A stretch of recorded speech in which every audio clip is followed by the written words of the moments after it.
Eric Shalou, Miles Supply Company, a sales manager. We've always feel it's very important as we represent a lot of different companies, manufacturers, vendors of products and equipment, that when we can get those manufacturers here to the States to do training for our staff, we can better serve our customer base. And when we get a chance to bring customers in for these demos or trainings, product trainings for them, it just gives us that opportunity to get in front of the customer and show some direct product use and placement.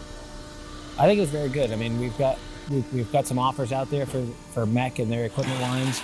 But some of our guys that are in our satellite offices, it was good to get them down here, get them in front of MEC and their representatives, and be able to engage and ask their questions that they're hearing directly from their customers, and be able to put that to the manufacturer to see how their responses are and what they could do better, to gain more traction in the market with their equipment lines. As Miles Supply, we work with a lot of different companies, a lot of different manufacturers, from simple consumable products all the way to big multi-million-dollar equipment lines. So if anybody's got any questions about what we can do and help out in the industry, do not hesitate to give us a call.